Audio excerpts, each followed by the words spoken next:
ओम शांति। ओम शांति। आज की तारीख है 11 जुलाई 2024।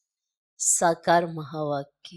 बाबा कहते, मीठे बच्चे, सुन अवस्था अर्थात अशरीरी बनने का अभी समय है। सुन अवस्था अर्थात अशरीरी बनने का अभी समय है। इसी अवस्था में रहने का अभ्यास करो। इसी अवस्था में रहने का अभ्यास करो। बाबा कहते, मीठे बच्चे, सुन अवस्था अर्थात अशरीरी बनने का अभी समय है। इसी अवस्था में रहने का अभ्यास करो।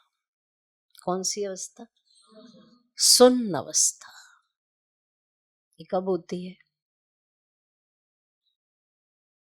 कब होती है? सुन अवस्था का वैसे अनुभव किया है? सुन अवस्था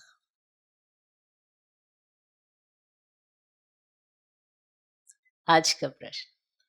सबसे ऊंची मंजिल कौन सी है? उसकी प्राप्ति कैसे होगी? सबसे ऊंची मंजिल कौन सी है? उसकी प्राप्ति कैसे होगी? सबसे ऊंची मंजिल कौन सी है? उसकी प्राप्ति कैसे होगी? उत्तर, संपूर्ण सिविलाइज्ड बनना।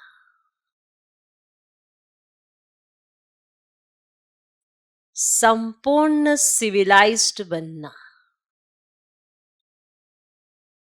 यही ऊंच मंजिल है। संपूर्ण सिविलाइज्ड बनना, यही ऊंच मंजिल है।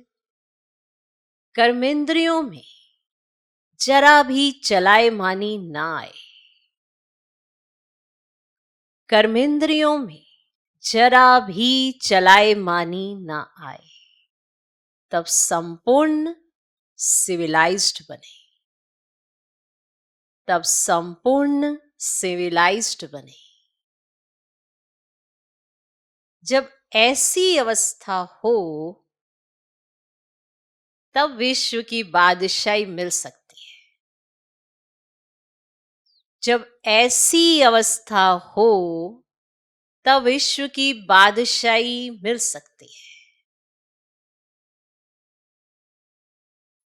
गायन भी है, चढ़े तो चाखे वैकुंठ रस, अर्थात राजाओं का राजा बने। राजाओं का राजा बने, नहीं तो प्रजा। नहीं तो प्रजा। अब जांच करो, मेरी वृत्ति कैसी है। अब जांच करो, मेरी वृत्ति कैसी है। कोई भी भूल तो नहीं होती है। कोई भी भूल तो नहीं होती है। सबसे ऊंची मंजिल कौन सी है? उसकी प्राप्ति कैसे होगी? उत्तर, संपूर्ण सिविलाइज्ड बनना, यही ऊंच मंजिल है। कर्मेंद्रियों में जरा भी चलायमानी ना आए, तब संपूर्ण सिविलाइज्ड बने। जब ऐसी अवस्था हो, तब विश्व की बादशाही मिल सकती है। और गायन भी है, चढ़े तो चाखे वैकुंठ रस, अर्थात राजाओं का राजा बने, नहीं तो प्रजा। अब जांच करो, मेरी वृत्ति कैसी है। कोई भी भूल तो नहीं होती है। मेरी वृत्ति कैसी है? कोई भी भूल तो नहीं होती है। जांच करो। साकार के दिनों में कचहरी लगती थी। किस लिए? कई बार अपनी भूल खुद को ही नहीं दिखती, दूसरों की तो सबको दिखती है। तो फिर बाबा सभा लगाते थे और फिर पूछते थे आज किस किस ने क्या क्या भूल की, क्योंकि ऐसा तो है नहीं कि भूल नहीं होती, पर हमारा ध्यान नहीं जाता है। भूले तो बहुत होती है, क्योंकि संपूर्ण तो भी बने नहीं। तो भगवान कहते कितनी भूले करते होंगे, आज की मुरली में आपको उसकी गिनती भी बताएंगे, लेकिन इतनी भूले हम अपनी निकालते नहीं है। तो आज की गिनती के हिसाब से आप अपनी भूले निकालना, ठीक है? तो आपको बता दिया है कि इतनी गिनती बाबा ने बताई है कि इतनी भूले तो रोज करते ही होंगे। तो आप देखना क्या इतनी गिनती जितनी बाबा ने बताई है हमने अपनी कभी निकाली है? तो कचहरी लगती थी, बाबा मम्मा बैठे होते थे, बच्चे सामने बैठे होते थे, तो फिर पूछा जाता था किससे क्या भूल हुई, तो फिर बताते थे। फिर कुछ नहीं भी बताते थे, फिर वो जो साथी होते थे वो बताते थे। तो ऐसे कचहरी लगती थी। फिर बाबा, इसीलिए कभी आपने सुना होगा, मुरलियों में भी आता है, रात्रि में बाबा ने ये समझाया, ऐसे समझाया, क्योंकि भगवान तो हमको देवता बनाना चाहता है, पर क्या हम देवता बन रहे हैं? ये हम अपने आप से पूछ ही नहीं पाते रोज कि आज के दिन मैंने दैवी गुणों से कार्य किया या आसुरी अवगुणों से। कार्य तो सभी करते हैं, नहीं?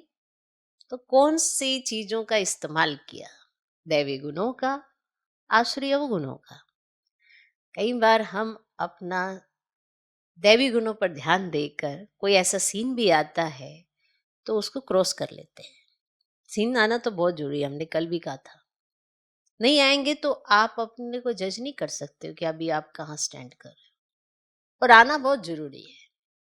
तो आता है, कोई आप पे चिल्लाता है, कोई कुछ कहता है, कोई कुछ कहता है, पर आप क्या करते हो? आपके अंदर की वृत्ति क्या करती है? क्योंकि ये जो वृत्ति है ना, ये अपना काम बहुत आसानी से करती है। जैसा जैसा आपको माहौल मिलता है वैसे ही आपकी जो वृत्ति होती है वैसे आप ढल जाते हो।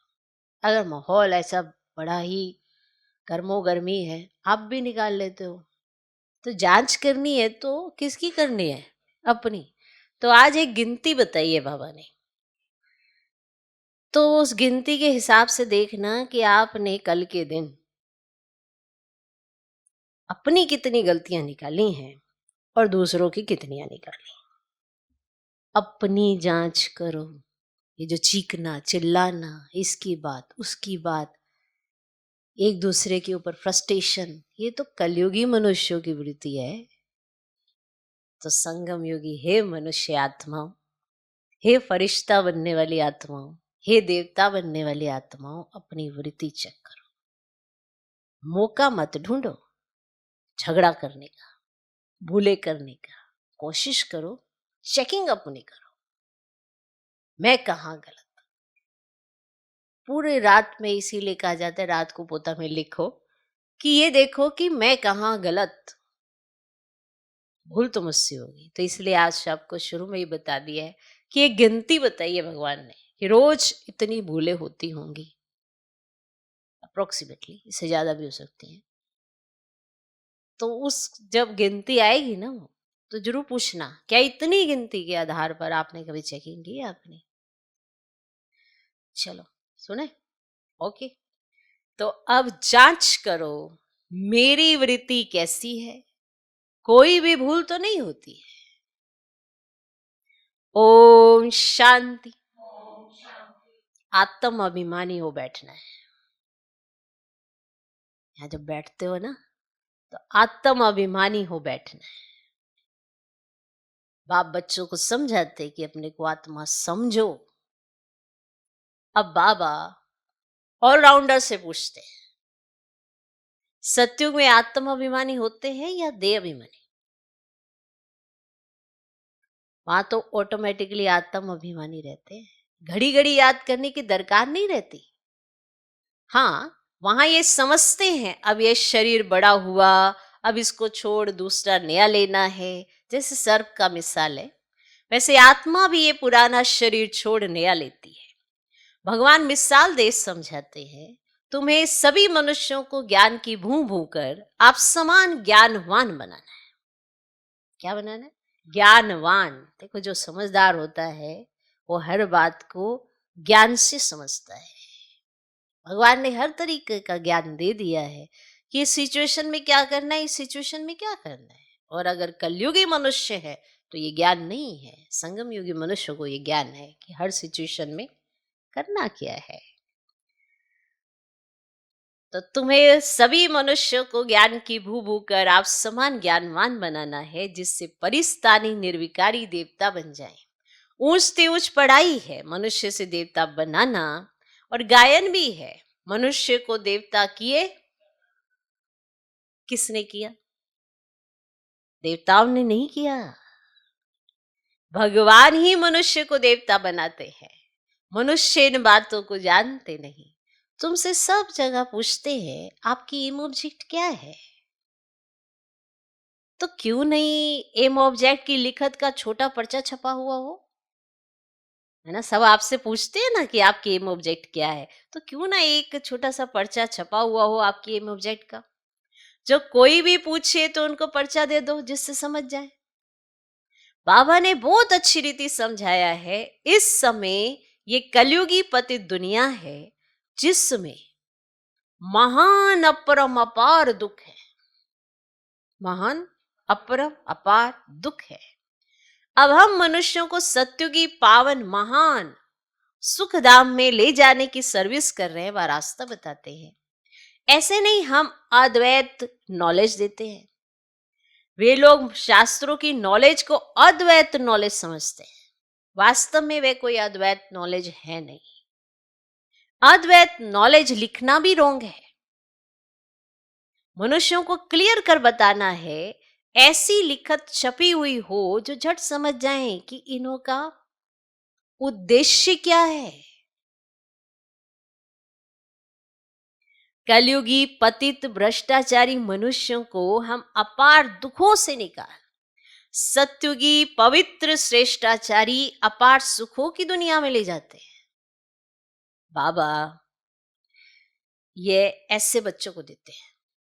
क्लियर? कौन सा ऐसे है ये? कलयुगी पतित भ्रष्टाचारी मनुष्यों को हम अपार दुखों से निकाल सत्युगी पवित्र श्रेष्ठाचारी अपार सुखों की दुनिया में ले जाते हैं। तो बाबा ये ऐसे माना निबंध बच्चों को देते हैं, ऐसे क्लियर कर लिखना है। सब जगह ऐसी तुम्हारी लिखत रखी हो, झट वे निकाल कर दे देनी चाहिए, तो समझे हम तो दुखधाम में हैं, गंध में पड़े हैं। मनुष्य कोई समझते थोड़ी है कि हम कलयुगी पतित दुखधाम के मनुष्य हैं। ये हमको अपार सुखों में ले जाते हैं। तो ऐसा एक अच्छा पर्चा बनाना है। क्या बनाना है? अच्छा पर्चा बनाना है। जैसे बाबा ने भी छपाया था, सतयुगी हो या कलयुगी, परंतु मनुष्य समझते थोड़ी हैं। रत्नों के भी पत्थर समझ फेंक देते हैं। अब ये है ज्ञान रतन, वे समझते हैं शास्त्रों में रतन है। तुम क्लियर कर ऐसा बोलो जो समझे यहां तो अपार दुख है। दुखों की भी लिस्ट हो, दुखों की भी एक लिस्ट हो, कम से कम 101 तो जरूर हो। दुखों की लिस्ट में कम से कम 101 दुख तो जरूर हो। लिख सकते हो ऐसे बहुत आसानी से? तो बताओ, लिख सकते हो? लिख सकते हो? 101 दुख लिख सकते हैं। इस दुख धाम में अपार दुख है, ये सब लिखो, सारी लिस्ट निकालो। तो ये सब लिखो, सारी लिस्ट निकालो। दूसरी तरफ फिर अपार सुख, वहां दुख का नाम ही नहीं होता। तो हम वे राज्य अथवा सुख धाम स्थापन कर रहे हैं तो जो झट मनुष्यों का मुख बंद हो जाए। ये कोई समझते थोड़ी है कि इस समय दुख धाम है, इसको तो वह स्वर्ग समझ बैठे हैं। बड़े बड़े महल, बड़े बड़े मंदिर आदि बनाते रहते हैं। ये थोड़े ही जानते हैं कि ये सब खत्म हो जाने हैं। पैसे तो उन्हों को बहुत मिलते हैं रिश्वत के, पैसे तो उन्हों को बहुत मिलते हैं रिश्वत के। बाप नहीं समझे ये सब है माया का, साइंस का घमंड। मोटरे, एरोप्लेन आदि ये सब माया का शो है। ये भी कायदा है, जब बाप स्वर्ग की स्थापना करते हैं ना, तो माया भी अपना भवका दिखाती है, मेरे पास भी स्वर्ग है। मैं क्या कमाल की बात है। इसलिए इसको कहा जाता है माया का पंप।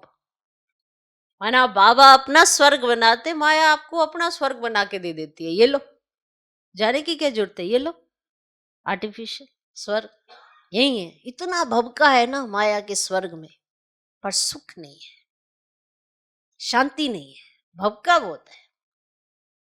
आर्टिफिशियल चीज आप देखेंगे ना बहुत अट्रैक्ट करती है, ओरिजिनल चीज इतना अट्रैक्ट नहीं करती है।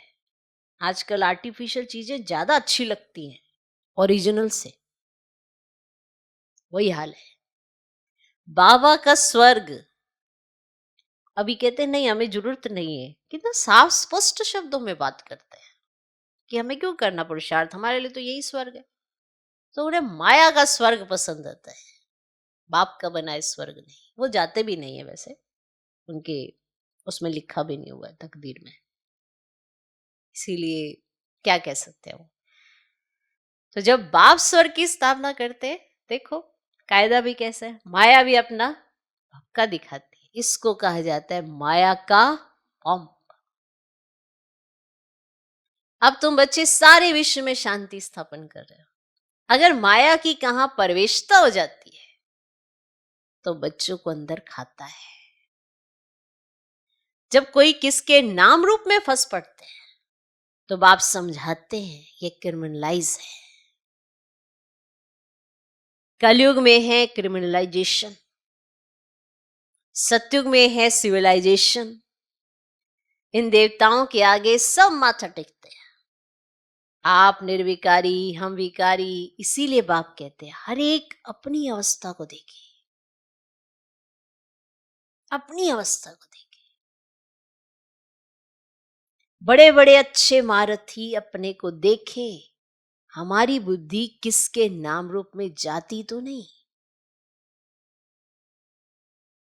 फलानी बहुत अच्छी है, ये करें, कुछ अंदर में आता है। ये तो बाबा जानते हैं इस समय संपूर्ण सिविलाइज्ड कोई है नहीं, जरा भी चलाए मानी ना आए। बहुत मेहनत है, कोई विरले ऐसे होते हैं, आंखें कुछ ना कुछ धोखा जरूर देती है। ड्रामा किसकी सिविलाइज्ड जल्दी नहीं बनाएगा।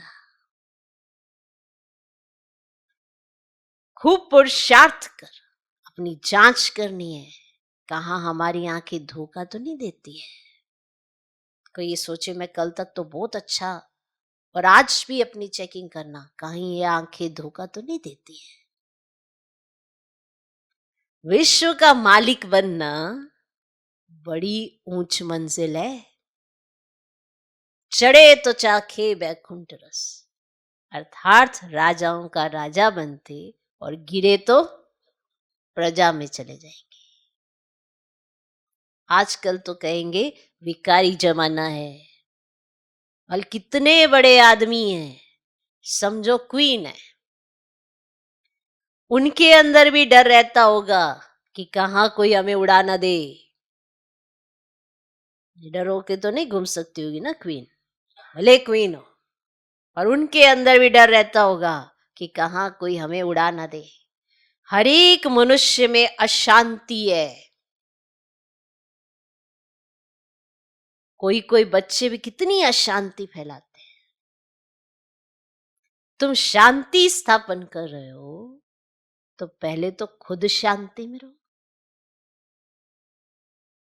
तुम शांति स्थापन कर रहे हो तो पहले खुद शांति में रहो, तब दूसरे में भी वह बल भरे। फिर आप किसी को कहोगे ना शांति में रहो तो मानेगा। क्यों नहीं मानेगा? क्योंकि आप भी शांति से हैंडल करते हो ना हर चीजों को, तो मानेगा। ऐसे नहीं कोई मानने वाला। वहां तो बड़ा शांति का राज्य चलता है। आंखें सिविल बन जाती हैं तो बाप कहते अपनी जांच करो, आज मुझ आत्मा की वृत्ति कैसी रही। जांच करो अपनी, आज मुझ आत्मा की वृत्ति कैसी रही। अगर आपका भाव शुद्ध है तो शुद्ध भाव को शुद्ध ही रहने दीजिए, बहस में मत जाइए। कई बार हम शुद्ध भाव से कार्य जरूर शुरू करते हैं पर अंत शुद्ध भाव तक नहीं रखते हैं, बीच में बस ऊपर नीचे कर देते हैं। तो हमें लगता है कि अरे हमने तो शुद्ध भाव से किया था, तो फिर लास्ट तक चलो ना शुद्ध भाव तक। ये बीच में क्या हो गया? बीच में खुद का भी देहाभिमान जाग गया, इसीलिए सिचुएशन बिगड़ जाती है। आपका शुद्ध भाव है ना, तो सामने वाले को तो नहीं पता आपका शुद्ध भाव था, तो क्या हुआ? आपको सिद्ध थोड़ा करना है मेरा शुद्ध भाव था, वो तो बाप की उसके पास रजिस्टर में नोट हो जाएगा, क्या फर्क पड़ता है। इसीलिए यहाँ पर वृत्ति शब्द आई है।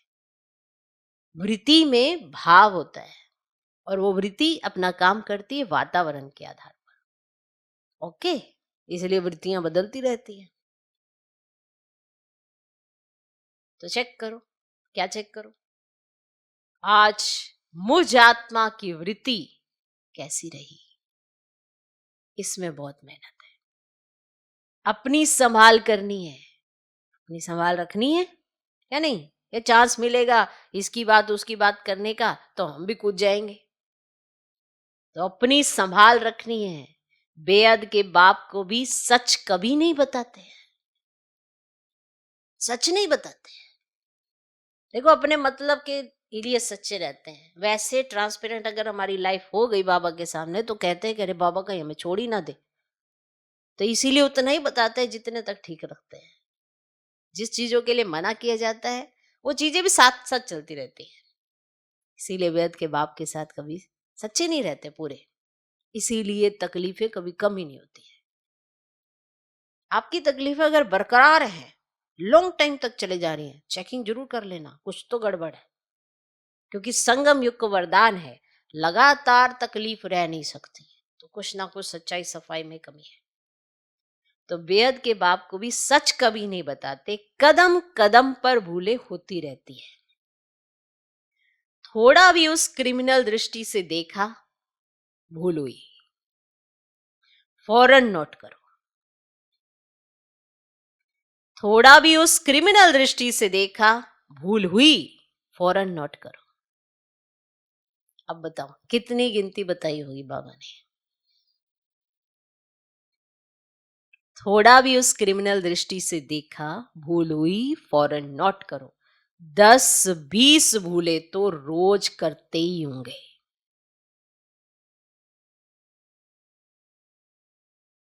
10-20 भूले तो रोज करते ही होंगे, जब तक अभूल बने।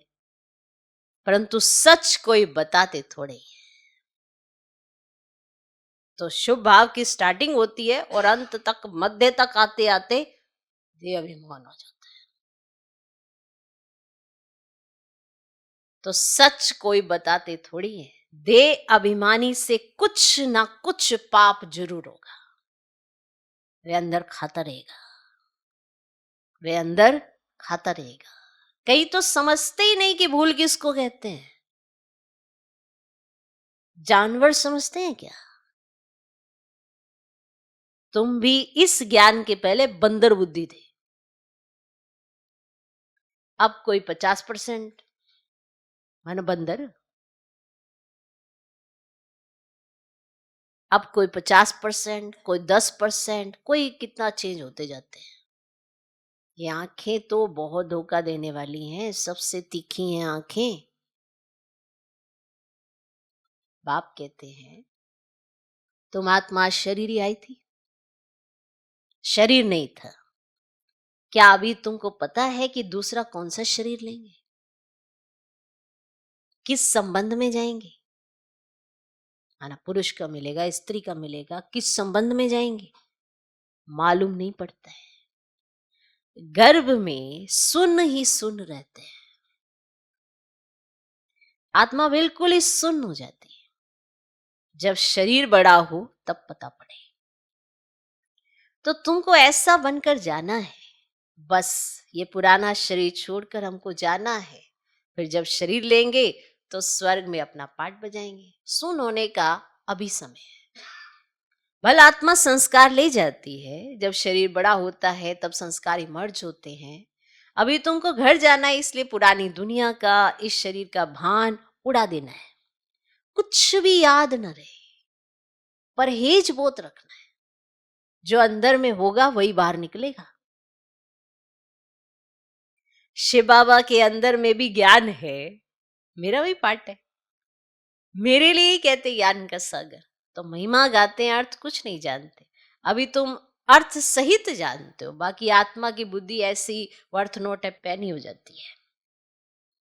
अब बाप कितना बुद्धिमान बनाते हैं। मनुष्य के पास तो करोड़ पदम है, ये माया का पॉम्प है ना। आज भी देखते हो ना, कोई करोड़पति या अरबपति या उनको ऐसे उनकी ठाट बाट, उनके ड्रेसेस या उनका पहनावा, खाते तो रोटी ही होंगे वो, या हीरा खा जाते होंगे। मना सब उनसे ऐसे आकर्षित होंगे, ऐसे प्रभावित होंगे। है क्या? कभी आराम से सोच के बैठ के देखना, है क्या? नहीं। तो यहाँ पे देखते हैं ना कितना करोड़ है, ये है, सब माया का ये पंप है। ओरिजिनलिटी वो नहीं है, ये सब आर्टिफिशियल है। अगर पता चले आपको कि वो जो इतने करोड़पति है, उन्होंने वो जो हीरो का वो नहीं पहना हुआ, वो सब नकली है, तो आप एकदम से कह दो हाँ नकली पहना उन्होंने, बुद्ध बनाया वहां मेरा, देखोगे ही नहीं आप उनको। तो आपको ये तो पता होना चाहिए कि माया का पंप है तो क्या है, ये नकली तो है, ओरिजिनलिटी तो उन्होंने देखी ही नहीं।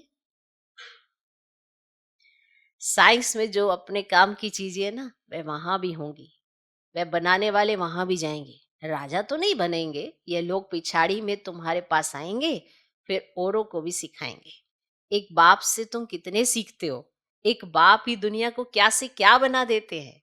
इन्वेंशन हमेशा एक निकालते हैं फिर फैलाते हैं ना, ऐसे ही होता है ना कि जिसने एक ने इन्वेंशन निकाली, उसके बाद अभी देखो सारे वही कार्य करने लग जाते हैं ना। तो ऐसे ही वहां पे भी होगा। अब बॉम्ब्स बनाने वाला तो पहले एक था ना, जिसने बॉम्ब बनाए होंगे वो तो पहले एक था, समझा इससे दुनिया विनाश हो जाएगी, फिर और बनाते गए। वहां भी साइंस तो चाहिए ना, टाइम पड़ा है, सीख कर होशियार हो जाएंगे। बाप की पहचान मिल गई, फिर स्वर्ग में आकर नौकर चाकर बनेंगे। वहां सब सुख की बातें होती हैं। जो सुखधाम में था वह फिर होगा।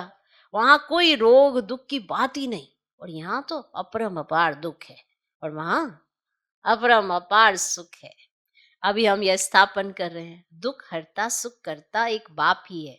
पहले तो खुद की भी ऐसी अवस्था चाहिए, सिर्फ पंडिताई नहीं चाहिए, खुद की भी ऐसी अवस्था चाहिए। माना रियल में वो सुख की अनुभूति आपको होनी चाहिए। ऐसे सिर्फ पंडित नहीं बन के आपने सिर्फ सुनाना है दूसरों को। दूसरों को आप शांति से रहना चाहिए, आपस में प्यार से बात करनी चाहिए, और खुद इतने वो कि कोई उनसे बात ही नहीं कर सकता, सही ढंग से बात ही ना करते हो। तो ऐसे पंडिताई नहीं बनना है। ऐसी एक पंडित की कथा है, बोला राम राम कहने से पार हो जाएंगे। ये इस समय की बात है। तुम बाप की याद में विषय सागर से क्षीर सागर में चले जाते हो। यहां तुम बच्चों की अवस्था बड़ी अच्छी चाहिए। योग बल नहीं है, क्रिमिनलाइज है, तो उनका तीर लग ही नहीं सकता। आंखें सिविल चाहिए। बाप की याद में रह किसको ज्ञान देंगे ना तो तीर लग जाएगा। ज्ञान तलवार में योग का जोहर चाहिए। नॉलेज से धन की कमाई होती है, ताकत है याद की। बहुत बच्चे तो बिल्कुल याद करते ही नहीं, जानते ही नहीं। बाप कहते हैं मनुष्यों को समझाना है कि यह है दुख धाम, सतयुग है सुख धाम, और कलयुग में सुख का नाम ही नहीं है। अगर है तो भी काग विष्ठा के समान है। और सतयुग में तो अपार सुख है। मनुष्यार्थ नहीं समझते और मुक्ति के लिए कितना माथा मारते हैं, और जीवन मुक्ति को तो कोई जानते ही नहीं, तो ज्ञान भी दे नहीं सकते। तो वह आती है ना रजो प्रधान समय में, तो वह फिर राजयोग कैसे सिखलाएंगे। तो यह तो सुख है कागविष्ट समान। राजयोग से क्या हुआ था ये भी नहीं जानते। तो तुम बच्चे जानते हो ये सब ड्रामा चल रहा है। अखबार में भी तुम्हारी निंदा लिखते हैं, ये तो होना ही है। अबलाओं पर किस्म किस्म के सितम आते हैं, और दुनिया में अनेक दुख है। अभी कोई सुख है थोड़ी। बल कितना बड़ा साहूकार है, बीमार हुआ, अंधा हुआ, तो दुख तो होता है ना। और दुखों की लिस्ट में सब लिखो। रावण राज्य कलयुग के अंत में तो ये सब बातें हैं, और सतयुग में दुख की एक भी बात नहीं होती है। और सतयुग तो होकर गया है ना। तो अभी ये संगम युग, तो बाप भी संगम पर ही आते हैं। तो अभी तुम जानते हो 5000 वर्ष में हम क्या क्या जन्म लेते हैं, कैसे सुख से फिर दुख में आते हैं। और जिनको सारा ज्ञान बुद्धि में है, धारणा है, वे समझ सकते हैं। तो बाप तुम बच्चों की झोली भरते हैं। और गायन भी है ना एक, धन दिए धन न खुटे। धन दान नहीं करते हैं तो गोया उनके पास है ही नहीं, तो फिर मिलेगा भी नहीं। दान नहीं करते तो फिर तुम्हारे पास है नहीं ना, इसीलिए तो दान नहीं करते, तो फिर तुमको मिलेगा भी नहीं। हिसाब है ना। देते ही नहीं तो मिलेगा कहां से, वृद्धि कहां से होगी। तो यह सब है ना अविनाशी ज्ञान रतन। नंबरवार तो हर बात में होते हैं ना। यह भी तुम्हारी रूहानी सेना है। कोई रूह जाकर ऊंच पद पाएगी, कोई रूह प्रजा पद पाएगी, जैसे कल पहले पाया है। जैसे कल पहले पाया था वैसे ही है। अब रूहानी सेना है ना, कोई ऊंच पद पाएगी और कोई प्रजा पद पाएगी, अपने पुरुषार्थ से ना, जैसा उसने पुरुषार्थ किया होगा वैसे ही। इसीलिए तो सारा हिसाब है, जो करेगा सो पाएगा।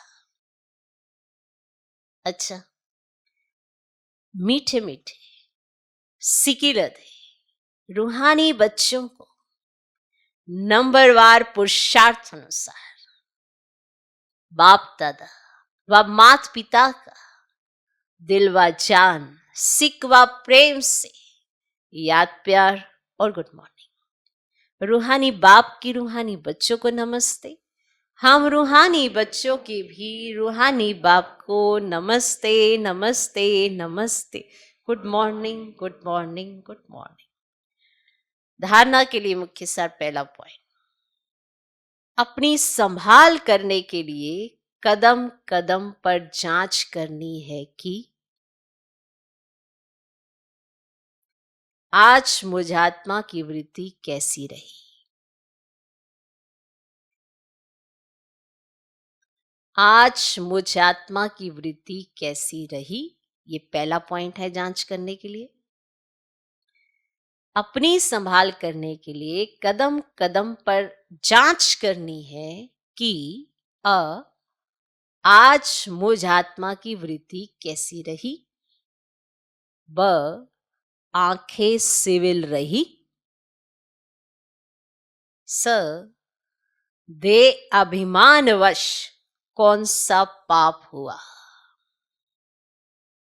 ये किसने जांच करनी है? अपनी करनी है कि आज मुझ आत्मा की वृत्ति कैसी रही। ब, आंखें सिविल रही। स, दे अभिमानवश कौन सा पाप हुआ। इसलिए बता दिए 10-12 पाप तो रोज होते हैं। तो रोज अपनी चेकिंग करें कि 10-12 पाप कौन कौन से किए, अपना सोच लेना। तो आज मुझ आत्मा की वृत्ति कैसी रही, आंखें सिविल रही, दे अभिमान वश कौन सा पाप हुआ। दूसरा पॉइंट, बुद्धि में अविनाशी ज्ञान धन धारण कर फिर दान करना है। ज्ञान तलवार में याद का जौहर जरूर भरना है। बुद्धि में अविनाशी ज्ञान धन धारण कर फिर दान करना है। ज्ञान तलवार में याद का जौहर जरूर भरना है। आज का वरदान, सत्यता की अथॉरिटी को धारण कर सर्व को आकर्षित करने वाले निर्भय और विजयी भव। सत्यता की अथॉरिटी को धारण कर सर्व को आकर्षित करने वाले निर्भय और विजयी भव। आप बच्चे सत्यता की शक्तिशाली श्रेष्ठ आत्माएं हो। सत्य ज्ञान, सत्य बाप, सत्य प्राप्ति, सत्य याद, सत्य गुण, सत्य शक्तियां सब प्राप्त हैं। इतनी बड़ी अथॉरिटी का नशा रहे तो ये सत्यता की अथॉरिटी हर आत्मा को आकर्षित करती रहेगी। झूठ खंड में भी ऐसी सत्यता की शक्ति वाले विजयी बनते हैं। सत्यता की प्राप्ति खुशी और निर्भयता है। सत्य बोलने वाला निर्भय होगा, उनको कभी भय नहीं हो सकता। देखो, जो सत्य बोलता है उसे यह भी मालूम होता है निर्भयता कहां से आती है, क्योंकि वो सत्य बोल रहा है कि इसको इस तरह से फेस भी करना पड़ेगा, कोई बात नहीं ना। यही निर्भयता तो बताती है कि ये सत्य बोल रहा है। इस तरह की नहीं, अरे ऐसा ऐसा, ये नहीं, उसमें एक अलग तरह सा ठहराव होता है। तो इसीलिए कहा सत्य ज्ञान है, सत्य बाप है, सत्य प्राप्ति है, सत्य याद है, सत्य गुण है, सत्य शक्तियां सब प्राप्त है। आज का स्लोगन, वायुमंडल को परिवर्तन करने का साधन है पॉजिटिव संकल्प और शक्तिशाली वृत्ति। वायुमंडल को परिवर्तन करने का साधन है पॉजिटिव संकल्प और शक्तिशाली वृत्ति। बहुत विशेष पॉइंट है कि देखो, चारों तरफ तमो प्रधानता है, नेगेटिविटी है, तो वहां का वायुमंडल आप कैसे बदलेंगे? कैसे बदलेंगे? अब आप देखो इसके अपोजिट में, पॉजिटिव वायुमंडल को कैसे बदलना है नेगेटिव में, सबको आता है कि वहां पे नेगेटिव संकल्प इमर्ज करा दो, कुछ का कुछ सोच चला दो और सबकी वृत्ति चेंज करा दो, तो चारों तरफ का वायुमंडल दूषित हो जाता है। और अगर आपने वायुमंडल चेंज करना है, क्योंकि बाप समान बनकर आपने चारों तरफ का तमो प्रधान वायुमंडल सतो प्रधान बनाना है, तो ये दो शक्तियां हैं, पॉजिटिव संकल्प और शक्तिशाली वृत्ति। ये हर एक आत्मा ने अगर धारण कर ली तो उसके खड़े होते ही वायुमंडल बदल जाएगा। वायुमंडल को परिवर्तन करने का साधन है पॉजिटिव संकल्प और शक्तिशाली वृत्ति। ओम शांति।